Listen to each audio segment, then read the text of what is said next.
नमस्कार, मैं दिव्यांजलि वर्मा अयोध्या उत्तर प्रदेश से श्री राम साहित्य सेवा संस्थान मंच की संस्थापिका। आज मैं फिर से एक और पुस्तक लेकर हाजिर हूँ और ये पुस्तक मुझे जो है रूपाली जी ने भेजी है। ये उनका डॉक्टर रूपाली गर्ग ने भेजी है। एक उनकी ये पुस्तक है उलझन और मन। ये डॉक्टर रूपाली गर्ग ने लिखी है। ये उनकी सोलो बुक है और उन्होंने उपहार में मुझे एक और बुक दी है, ये एनर्जाइज योर माइंड। जो इस्कॉन के गुरु जी हैं उन्होंने ये लिखी है। अभी से मैंने पढ़ी नहीं है, आगे के कुछ पेज ही मैंने पढ़े हैं, बस इतने पेज ही मैंने पढ़े हैं।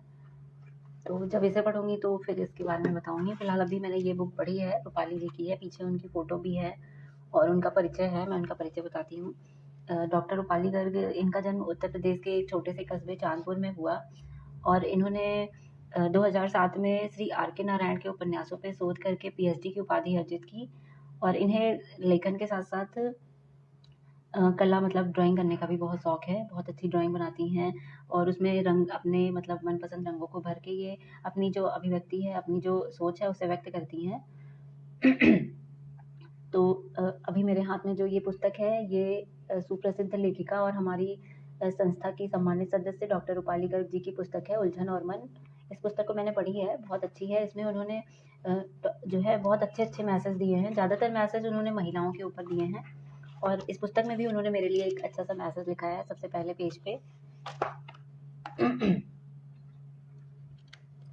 उन्होंने मैसेज लिखा है, कल किसने देखा है आज को हम खोएं क्यों, जिन घड़ियों में हम हंस सकते हैं उन घड़ियों में हम रोएं क्यों, टू विथ लव दिव्यांजलि वर्मा। तो रूपाली दीदी जी का बहुत बहुत शुक्रिया और आभार कि उन्होंने इतना प्यारा सा मैसेज मेरे लिए लिखा है। और ये उलझन और मन कविता संग्रह है डॉक्टर रूपाली गर्ग जी की। इसमें उनकी कविताओं को हम देख सकते हैं, पढ़ सकते हैं। ये इंडेक्स है। इसमें ज़्यादातर कविताएं हैं जो वो नारी पे ही हैं, जैसे नारी का कुछ नहीं से रिश्ता, नारी का रहस्य, औरत का इम्तिहान, नारी और रिश्ते, नारी तेरी कहानी, आधुनिक नारी। ज़्यादातर नारी पे ही लिखी है उन्होंने। और फिर अगले पेज पे भी ऐसे ही उनकी रचनाएं हैं। फूल और दिल, कुदरत, नन्हा पौधा, ये सारी रचनाएं जो हैं वो प्रकृति से रिलेटेड है। मेरा खुदा, चांदनी रातें, दिल के रिश्ते, यादें, हिम्मत। और उसके बाद यहाँ पे कुछ रचनाएं हैं जैसे खुशबू, बरसात, रहस्य, ख्वाहिशें, खामोशी की जुबां, खामोशियाँ, संदेशे, जीवन की गहराई, जिंदगी की पहेली, गम से दिल लगी। ये सारी लव पोएम है। जैसे मतलब इस पोएम को पढ़ने के बाद ऐसा लगता है कि उन्होंने किसी के लिए ऐसे लिखा है जिसका नाम उजागर नहीं किया है, पर किसी को वो कुछ कहना चाहती हैं, कुछ मैसेज देना चाहती हैं। फिर चंचल मन, जिंदगी, खूबसूरत जिंदगी, कसमकस ख्यालात, भरोसा, अनछुई कहानी, औरत का इम्तिहान। एक चीज़ मैं यहाँ पे बताना चाहूँगी रूपाली जी के बारे में कि रूपाली गर्ग जी का जो नाम है वो अपने नाम के आगे नारीस्वर भी लगाती हैं। नारीस्वर वो इसलिए लगाती हैं अपने नाम में क्योंकि वो नारियों के लिए लिखती हैं। उनकी जो कंडीशन है समाज में, उनके जो चाहत है, वो सारी चीज़ों पे वो लिखती हैं। इसीलिए उनको ऐसा भी कहा जा सकता है कि जो नारियाँ अपनी बात कह नहीं पाती हैं, बोल नहीं पाती हैं, उनकी वो आवाज़ बन के अपनी कविता, अपनी रचनाओं के माध्यम से वो उनकी बात को समाज के सामने रखती हैं। जैसे उनकी एक रचना है नारी का रहस्य। तो बहुत सारी बातें ऐसी होती हैं जो बहुत सारी नारियाँ होती हैं अपने मुँह से बोल नहीं पाती हैं, बता नहीं पाती, प्रदर्शित नहीं कर पाती, उसे इसमें लिखा हुआ है। और नदी सी शांत नारी, ये तो सबको ही जानते हैं कि नारी जो होती है वो बहुत सहनशील होती है, चाहे कितना भी दुःख आ जाए, चाहे कितना भी वर्स्ट कंडीशन आ जाए, लेकिन नारी उसमें भी एकदम अपना आत्मविश्वास नहीं खोती है और धैर्य बनाए रखती है। और अपने परिवार के लिए, अपने बच्चों के लिए या किसी के लिए भी वो पूरी तरह से समर्पित होकर खड़ी रहती है और संघर्ष करती है। ऐसे ही आधुनिक नारी मतलब आज की नारी कैसी होती हैं, उनका जीवन कैसा होता है, वो कैसे जी रही होती हैं, तो उन्हें नारीस्वर नाम से भी इसलिए जाना जाता है कि उन्होंने नारियों की कंडीशन के ऊपर लिखा है। मुझे उनकी जो ये पुस्तक है उसमें कुछ रचनाएँ बहुत अच्छी लगी हैं। मैं उन रचनाओं को पढ़ के सुनाती हूँ, जो रचनाएँ मुझे बहुत ज़्यादा पसंद आईं। जैसे होता है हम कोई पुस्तक पढ़ते हैं तो उसमें कुछ ऐसी रचनाएँ होती हैं जो हमें बहुत ज़्यादा पसंद आती हैं और हमारे दिल को छू जाती हैं। वैसे ही मुझे लगता है कि अगर हर कोई इस पुस्तक को पढ़ेगा तो कोई ना कोई रचना उसके दिल से छुएगी, उसे पसंद आएगी। तो ऐसे ही मेरे दिल से जो रचना मतलब छू गई या मेरी ज़िंदगी से जो रचना रिलेट करती थी, मुझे जो रचना बहुत ज़्यादा अच्छी लगी, वो रचनाएँ मैं पढ़ के सुनाती हूँ। जैसे इसमें एक है फूल और दिल। ये फूल और दिल के बीच की वार्तालाप है कि मतलब फूल और दिल जब बात कर रहे थे तो उनके बीच में जो बात होती है उन्हें रूपाली जी ने कविता के माध्यम से लिखा है कि एक दिन एक फूल और दिल की हो रही थी गुफ्तगू। दिल ने कहा पहले मैं और कर दी अपनी बात शुरू। तुमने यानी फूल कहता है कि तुमने मेरे जीवन में उमंग भर दी, चाहने वालों के जीवन में हर तरफ तरंग भर दी। तेरी खुशबू ने घर आंगन महका दिए, जिसने तुमको चाहा उसके जीवन को सतरंग सजा दिया। आशिकों ने तेरे नाम पहचान कर दी, सच्ची मोहब्बत ने तेरी खुशबू में मेरी जिंदगी निसार कर दी। सुन रहा था फूल ये सब, सोच रहा था पता नहीं कौन समझेगा मुझको अब। फिर फूल मुस्कुराया धीरे से, उसने अपना विचार उठाया। देता हूँ सबको खुशबू, अब ये फूल कहता है कि देता हूँ सबको खुशबू। इस बात से सब है रूबरू। कभी मंदिर मस्जिद तो कभी गुरुद्वारे में जाता हूँ, तो कभी किसी के पैरों में ठोकर खाता हूँ। मुझे तोड़कर सब इतराते हैं, कभी जिंदा तो कभी मुर्दा पर चढ़ाते हैं। मार काट कर लेते हैं सब मजहब के नाम पर, यूं ही मुझे तोड़कर छोड़ देते हैं मेरे दर्द हाल पर। यह सब सुनकर दिल ने आवाज लगाई, सुनो दुनिया वालों, यह कैसी रुसवाई। इसमें फूल के दर्द को बयां किया है दिल ने, कि मतलब लेखिका ने, रूपाली जी ने इसमें फूल के दर्द को बयां किया है कि फूल को जो है, फूल तो सबको खुशबू ही देता है, सजावट ही देता है, लेकिन कैसे उसको जो है लोग तोड़कर छोड़ देते हैं। कभी उसे पैरों के नीचे जो है मसला जाता है, और कभी उसे पूजा करने के लिए भी प्रयोग किया जाता है, और कभी मुर्दों पे चढ़ाने के लिए भी प्रयोग किया जाता है। और फूल से एक चीज़ और इसमें पता चलती है हमें कि जो फूल होता है वो धर्म और जाति के बीच का भेदभाव भी मिटा देता है, क्योंकि वो मंदिर भी जाता है, मस्जिद भी जाता है, और गुरुद्वारे में भी जाता है। तो इस रचना से यही सीख मिलती है कि इंसान को फूलों का महत्व समझना चाहिए, और साथ में हमें जाति धर्म का भेदभाव भी मिटा देना चाहिए। तो एक ये रचना मुझे बहुत ज़्यादा अच्छी लगी उनकी। और एक कविता उनकी है सुख दुख। ये जो जीवन है हमारा, ये सुख दुख का मिला जुला रूप ही है, क्योंकि जीवन में आज सुख है तो कुछ दिन बाद दुख आएगा, फिर दुख जाएगा तो सुख आएगा। ये चीज़ जिंदगी भर लगा ही रहता है इंसान। और एक चीज़ और कहना चाहूँगी, अगर कोई इंसान ये सोचे कि उसके जीवन में केवल सुख ही सुख हो, तो मुझे लगता है कि वो बोर हो जाएगा सुख से भी। और अगर कोई सोचे कि उसके जीवन में केवल दुख ही दुख हो, तो भी वो बोर हो जाएगा अपने जीवन से। तो ये सुख दुख आना जाना ये बहुत ही ज़रूरी है, यही जीवन का सत्य है, लगा रहता है। तो रूपाली जी ने एक रचना लिखी है सुख दुख, ये भी मुझे बहुत पसंद आई। कि कभी हंसना है कभी रोना है, जीवन तो सुख दुख का गहना है। कम खुशियाँ और ज़्यादा रोना है, जीवन तो सुख दुख का कहना है। हर पल एक नई चुनौती मिलती है, कभी हार तो कभी जीत मिलती है। हौसला ना हारे हम तो, जीवन में हर पल सुख रहना है। कभी हंसना है तो कभी रोना है, अपनी दुनिया हंस कर जी अगर, खुद को भी सुख मानकर जिए अगर, तो फिर कभी भी दुख नहीं रहना है। कभी हंसना है कभी रोना है, जीवन तो सुख दुख का कहना है। सही बात है। जीवन में सुख दुख अगर लगा रहे तो ही मतलब मैं ऐसा मानती हूँ कि अगर हमें अगर हमें ये एहसास करना है कि सुख क्या होता है, तो सबसे पहले हमें दुख का एहसास करना होगा। जब तक हमारे जीवन में दुख नहीं आएगा, हमें खुशी का एहसास ही नहीं होगा, और जब तक खुशी का एहसास नहीं होगा, तब तक हम दोबारा दुख को एहसास नहीं कर पाएंगे। ये बिल्कुल ऐसा है जैसे आप दिन भर जो है एसी वाले कमरे में रहते हैं और आपको ठंडी ठंडी हवा लग रही है, तो आपको, और आपने कभी गर्मी, मतलब कि कभी उससे बाहर ही नहीं निकले, तो आपको पता ही नहीं चलेगा गर्मी क्या होती है, गर्मी कैसी होती है। और जब गर्मी के बारे में कभी, गर्मी को कभी आप अनुभव नहीं कर पाएंगे, महसूस नहीं कर पाएंगे, तो आपको फिर वो ठंडी हवाएं, एसी की हवाएं, वो उतनी सुखद नहीं लगेंगी। तो जब जो है बाहर निकलेंगे, थोड़ी सी गर्मी लगेगी, तब जाके फिर एसी वाले कमरे में बैठेंगे तो लगेगा कि हाँ, ठंडी हवाएं बहुत सुखद एहसास देती हैं। या फिर ऐसे मान लें कि जब तक तीखा नहीं खाएंगे, मीठे का एहसास नहीं होगा, या मीठा नहीं खाएंगे तब तक तीखे का एहसास नहीं होगा। और इसमें एक रचना, मुझे वैसे तो मुझे बहुत सारी रचनाएँ अच्छी लगी, मैं सभी पढ़ के ही बताऊँगी। पर एक रचना मुझे अच्छी लगी, अगला पड़ाव। ये जो है अगला पड़ाव, ये रचना इस पे लिखी गई है कि जो जीवन है, और मतलब उम्र चाहे कितनी भी हो जाए इंसान की, पर उसका जो दिल होता है वो जवान ही रहता है हमेशा, और उसकी जो इच्छाएँ होती हैं वो कभी मरती नहीं है। ये है रचना अगला पड़ाव। उम्र तो सिर्फ एक नंबर है। ये भी बात सही है, जो लोग, जिन लोगों का दिल हमेशा जवान रहता है, उनके लिए तो उम्र बस एक नंबर ही है। तो उम्र तो सिर्फ एक नंबर है, फैला चारों तरफ मेरा अंबर है। 40 की हूँ तो क्या हुआ, छोटी छोटी उंगलियों को पकड़कर जिम्मेदारी की सीढ़ियों को दिखा दिया। 40 की हूँ तो क्या हुआ, कहानियां सुनाते सुनाते बीत गई मेरी कई रातें। अब चांद के साथ घंटों करती हूँ बातें। 40 की हूँ तो क्या हुआ, बारिश और सर्दियों से बचा कर रखा, अब कागज की कश्ती चला लो जरा। 40 की हूँ तो क्या। इस दिल ने लाखों जख्मों को सह लिया, खुलकर जीने का पैगाम सुन लिया। 40 की हूँ तो क्या, हर पल हर लम्हे का अनुभव ले लिया। अब मीठी सी हलचल मचाकर जिंदगी जी लूँ जरा, 40 की हूँ तो क्या। इससे पता चलता है कि जो लेखिका हैं रूपाली गर्ग जी हैं, वो यही कहना चाहती हैं कि हम इंसान का उसकी उम्र चाहे जितनी हो जाए, वो चाहे जितना बड़ा हो जाए, बुढ़ा हो जाए, पर उसके दिल को हमेशा जवान होना चाहिए, अपने दिल को जवान ही रखना चाहिए। और उसे मतलब अपनी जो जीने का जो एक उसका जुनून है, और उसकी जो आशाएं हैं, उम्मीदें हैं, और जो सपने हैं, उन्हें जो है हमेशा जागृत रखना चाहिए,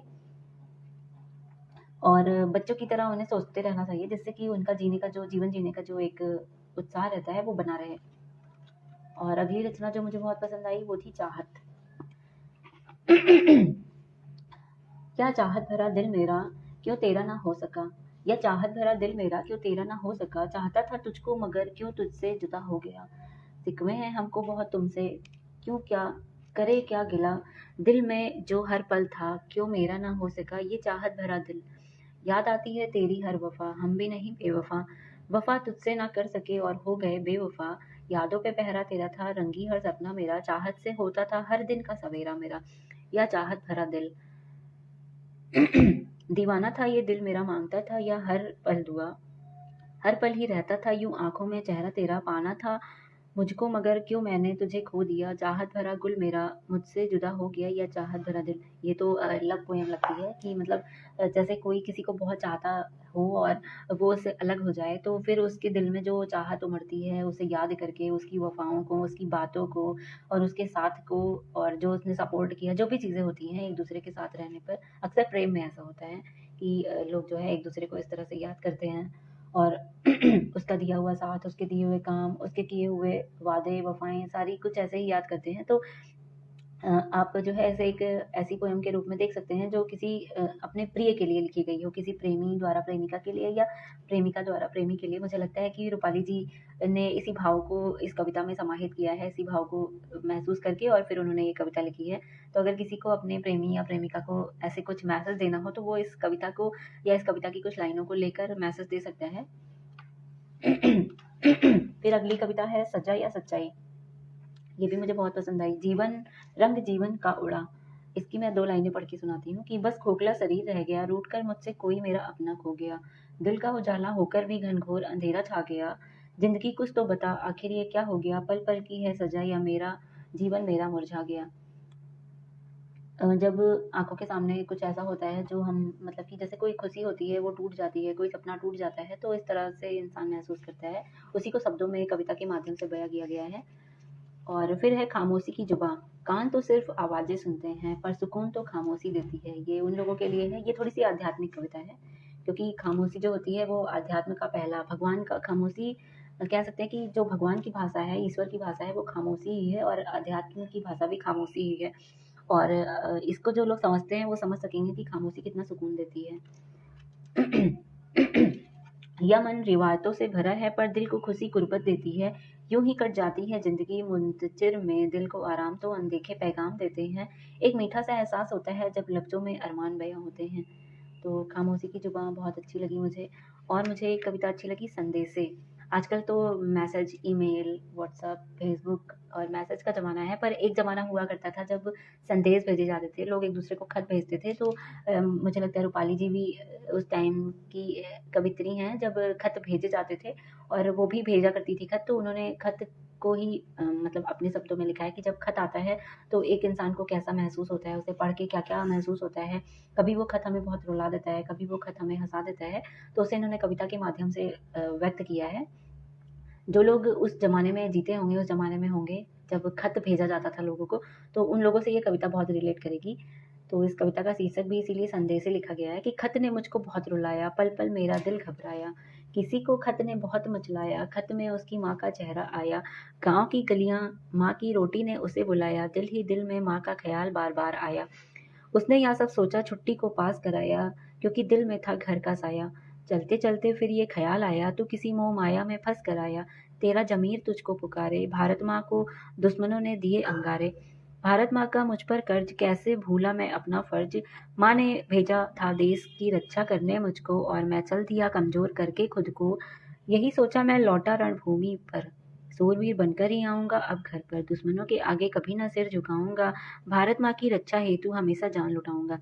ये मतलब एक खत है जो कि एक माँ ने अपने बेटे को दिया है उसे घर वापस बुलाने के लिए, और वो बेटा उनका वहाँ पे सेना में भर्ती है और वहाँ पे बॉर्डर पे रक्षा करता है। पर जब खत देखता है तो उसका दिल मचल जाता है माँ से मिलने के लिए, और वो घर आना चाहता है, लेकिन फिर उसे याद आता है कि वो तो अपने देश की रक्षा करने के लिए यहाँ पे आया है, तो उसे अपना दिल कमज़ोर नहीं करना चाहिए, भावनाओं में नहीं बहना चाहिए, मोह माया में नहीं फँसना चाहिए, और उसे अपने देश की रक्षा करनी चाहिए। तो ये जो है इस खत का ये संदेश था, बहुत ही अच्छा लिखा है। और अगली कविता जो मुझे बहुत पसंद आई वो है ज़िंदगी। एक अजब सी पहेली है ज़िंदगी, सबके साथ होते हुए भी अकेली है ज़िंदगी। कभी तो प्यारा सा अरमान है ज़िंदगी, कभी दर्द से भरा तूफ़ान है ज़िंदगी। सच बात है, ज़िंदगी में हर दिन एक नया अ, मतलब नया संघर्ष, नया तूफ़ान, कुछ नया होता ही रहता है। इंसान चाहे जितना भी कोशिश कर ले कि उसकी ज़िंदगी में कभी दुःख ही ना आए, उसकी ज़िंदगी में कभी कोई पीड़ा ही ना आए, कभी कोई संघर्ष करना ही ना पड़े, तो ये असंभव सा है। क्योंकि इस ज़िंदगी में हर दिन कुछ ना कुछ ऐसा लगा ही रहेगा। हमारी जो इच्छाएँ हैं वो इतनी ज़्यादा हैं कि अगर एक भी इच्छा पूरी ना हो, तो थोड़ी-सी भी इच्छा पूरी ना हो, तो तुरंत ही उसका गम या दुःख हो जाता है। तो कभी ना खत्म होने वाली चाहत और इच्छाएँ, और ये कभी ना खत्म होने वाला दुःख, ये हमेशा ही लगा रहेगा। इंसान को बस इसमें खुद को समझाना होता है, सत्य चीज़ें जो होती हैं उसे जानना होता है। तो उसी को कविता में रूपाली जी ने लिखा है कि कभी तो प्यारा सा अरमान है ये ज़िंदगी, तो कभी दर्द से भरा तूफ़ान है ज़िंदगी। कभी तो फूलों का गुलिस्ता है ज़िंदगी, तो कभी काँटों से भरा रास्ता है ज़िंदगी। कभी फूलों जैसी मालूम हो जाती है ज़िंदगी, तो कभी गुनाहों का बोझ बन जाती है ज़िंदगी। ज़िंदगी से चाहे जितना प्यार तुम कर लो, होती तो आखिर बेवफ़ा है ज़िंदगी। अब बंदे कुछ ऐसे ही है यह ज़िंदगी, बन जाए एक एहसास, एक इतिहास ज़िंदगी। एक चीज़ यहाँ और कहना चाहूँगी कि कभी फूलों का गुलिस्ता है ज़िंदगी और कभी काँटों से भरा रास्ता है ज़िंदगी। फूलों का गुलिस्ता मतलब कुछ लोगों की ज़िंदगी में बहुत सारे सुख होते हैं, बहुत ही आलीशान ज़िंदगी वो जीते हैं, पर असल में दूसरे जो होते हैं, जो मतलब संघर्ष भरी ज़िंदगी जी रहे होते हैं, जिनके ज़िंदगी में ये सब नहीं होता है, सुख-सुविधा, लग्ज़रियस लाइफ़ जिसे कहते हैं, तो वो सोचते हैं कि मेरी ज़िंदगी बहुत ज़्यादा ही टफ़ है, मुझे ऐसी ज़िंदगी नहीं जीनी, मुझे वैसी ज़िंदगी जीनी है जैसी एक लग्ज़रियस लाइफ़, एक सुख वाली ज़िंदगी जीने वाला इंसान जीता है। पर असल में उससे जाके अगर पूछा जाए तो पता चलेगा कि वो जो फूलों से भरी ज़िंदगी जी रहा है, वो भी अपनी ज़िंदगी में बहुत ज़्यादा दुखी है, बल्कि वो चाहता है कि काश वो खुल के जी पाता, अपनी मनमर्ज़ी कर पाता, जहाँ चाहता वहाँ जा पाता, कोई रोक-टोक नहीं होता।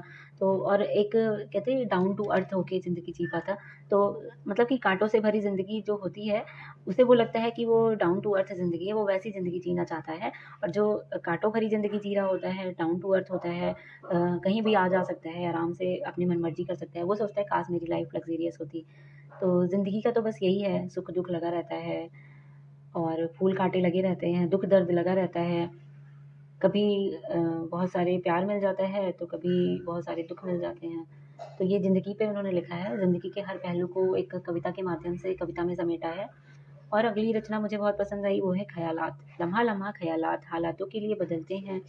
एक मज़दूर पत्थर पर सोकर भी नींद ले लेता है, अमीर को मखमल के बिस्तर पर भी नींद नहीं आती।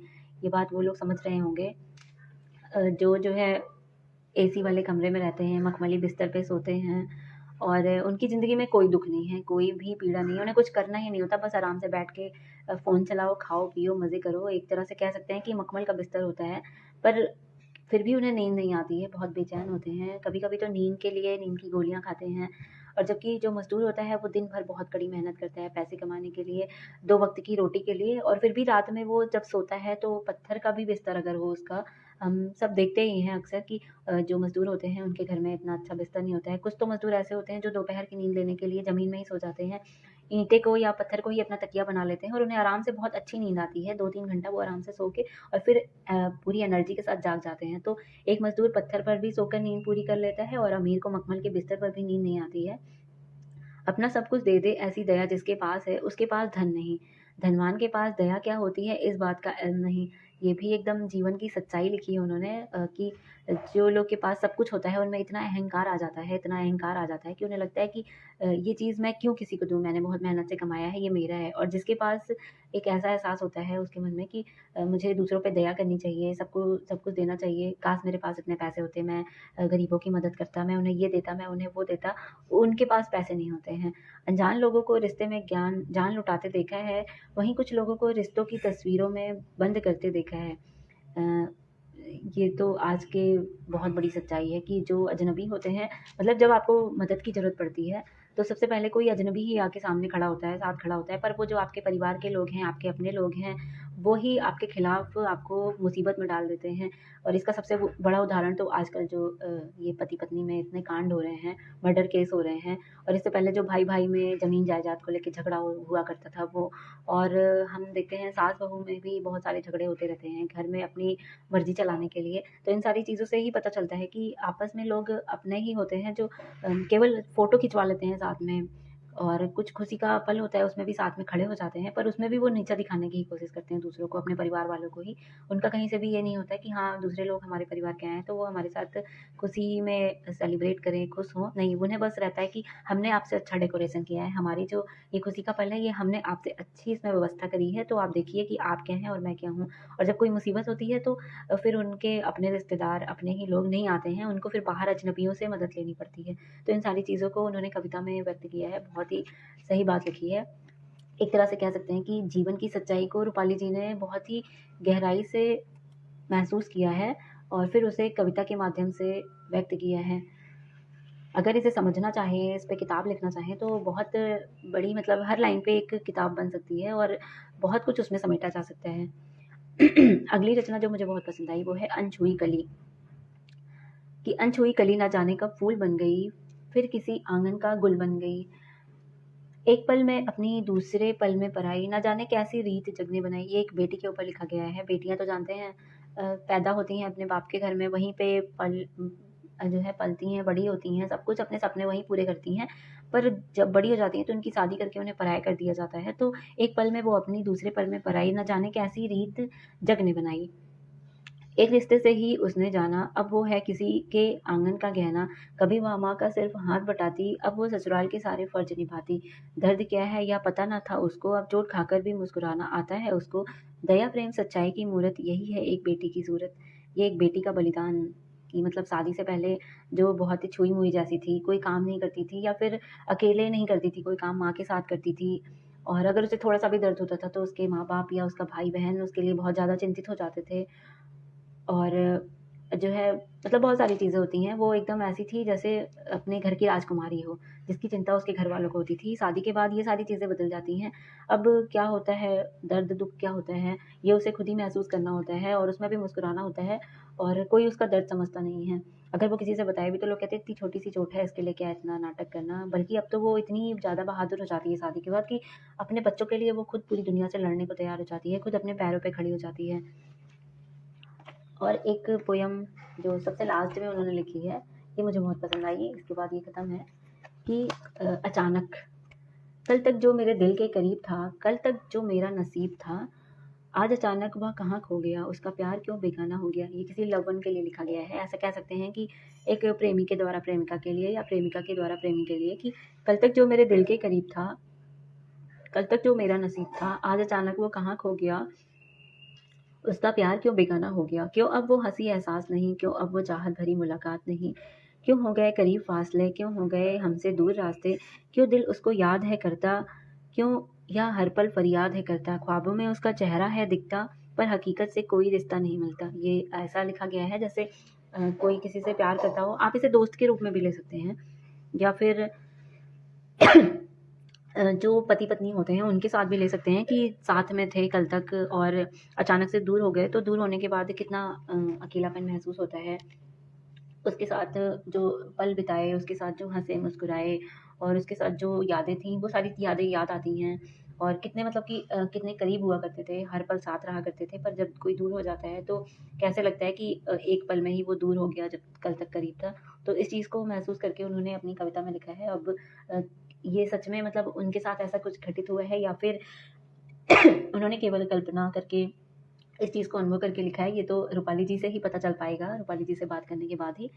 तो मुझे तो ये पुस्तक बहुत पसंद आई, मतलब बहुत ज़्यादा शिक्षाप्रद थी मेरे लिए। कहते हैं ना कि कविताओं का भी अर्थ होता है। और हम जो पुस्तक पढ़ते हैं, जैसे कहानी की पुस्तक पढ़ ली, लेख की पुस्तक पढ़ ली, या फिर कोई आर्टिकल ऐसे ही पढ़ लिया, तो उसमें जो चीज़ें विस्तृत रूप से लिखी रहती हैं तो उसे समझना ज़्यादा आसान होता है। पर मुझे जो सबसे ज़्यादा मज़ेदार लगता है वो होता है कविताओं को पढ़ना और उसमें छुपे हुए मतलब को समझना। क्योंकि ये बहुत मज़ेदार होता है कि आप इसे पढ़ रहे हैं और आपको लेखक के मन में जो बातें उमड़ रही हैं, कि उसने कौन सी परिस्थिति में क्या चीज़ को महसूस करके इस रचना को लिखा होगा, और बहुत बड़ी-बड़ी बातें जो होती हैं वो 2 ही लाइन में उसने लिख दी। जैसे सुख-दुःख था, ज़िंदगी का सुख-दुःख, तो ज़िंदगी में बहुत सारे उतार-चढ़ाव आते हैं, सुख-दुःख आते हैं, उसे 2 लाइन में लिख देना ये अपने आप में बहुत बड़ी कला है और इसे समझना भी बहुत बड़ी कला है, मुझे ऐसा लगता है। तो मुझे तो पुस्तक पढ़ने का बहुत शौक है, मैंने लाखों की संख्या में पुस्तक पढ़ी होंगी अब तक तो। तो ये पुस्तक भी मुझे बहुत पसंद आई। और मैं बाकी लोगों से भी कहना चाहूँगी कि ये जो रूपाली जी की पुस्तक है उलझन और मन, इसे ज़रूर पढ़िएगा। मैं डिस्क्रिप्शन में इसकी लिंक और इसे खरीदने का लिंक जो है लिख दूँगी और साथ में रूपाली जी का नंबर भी लिख दूँगी। जिसे चाहिए होगी वो उनसे कॉन्टैक्ट करके पुस्तक को ले सकता है, खरीद सकता है और पढ़ के मुझे ज़रूर बताइएगा आपको पुस्तक कैसी लगी। मुझे तो बहुत अच्छी लगी कि मतलब एक लेखिका जिसने अपने जीवन में सारी चीज़ों को अनुभव करके और सब कुछ लिख दिया, तो ये बहुत बड़ी बात है कि आप जीवन के हर पहलू को ऐसा भी नहीं है कि जैसे लेखकों में एक ये कला होती है, एक ये गुण होता है कि वो उन चीज़ों को भी महसूस करके, अनुभव करके अपनी शब्दों के माध्यम से लिख देते हैं, जो शायद उनके जीवन में कभी घटित भी नहीं हुआ होता है। तो जैसे कहते हैं ना कि कल्पना करके उन्होंने सारी चीज़ों को लिख दी।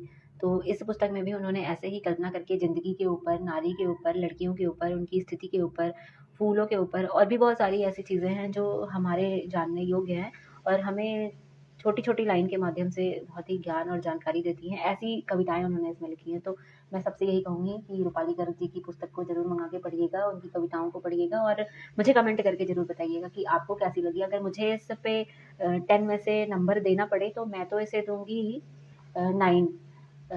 1 नंबर मैं इसलिए नहीं दूँगी क्योंकि जो है कोई वजह नहीं है इसकी, बस 1 नंबर मैं इसे नहीं दूँगी क्योंकि इसमें कुछ-कुछ चीज़ें हैं जो जैसे जीवन में और भी बहुत सारे पहलू होते हैं, जैसे भगवान, ईश्वर, ये भी बहुत ज़्यादा इम्पोर्टेंट होते हैं, तो वो चीज़ों के ऊपर पुस्तक में बहुत कम रचनाएँ हैं। बस इसलिए 1 पॉइंट वहाँ पे मैंने वो किया है, बाकी तो ज़िंदगी के हर पहलू पे इन्होंने लिखा है, तो 10 में से 9 पॉइंट मैं इसे दूँगी। बहुत ही अच्छी पुस्तक है रूपाली जी की और मैं उन्हें तो पर्सनली भी जानती हूँ, उनसे बात होती रहती है मेरी, तो वो काफ़ी हँसमुख प्रवृत्ति की हैं और उनके चेहरे पे हमेशा एक स्माइल बनी रहती है और एक जो पॉजिटिव वाइब होती है एक इंसान के अंदर वो हमेशा मुझे उनसे मिलती रहती है। मैंने उनका इंटरव्यू भी लिया और बहुत सारी चर्चा भी की, बहुत सारी बातें भी हम करते रहते हैं फ़ोन पे भी, मैसेज में भी और वैसे भी तो जब उनसे मैं बात करती हूँ इतनी ज़्यादा पॉज़िटिव वाइब मुझे उनसे मिलती है और उनके चेहरे पे जो मुस्कान होती है, उनसे बात करते-करते वो ऑटोमैटिक मेरे चेहरे पे भी आ जाती है। तो मुझे लगता है कि एक इंसान में अगर इतनी पॉज़िटिव वाइब है, तो उसकी पुस्तक में भी कितनी पॉज़िटिव वाइब होगी, उसकी रचनाओं में कितनी पॉज़िटिव वाइब होगी और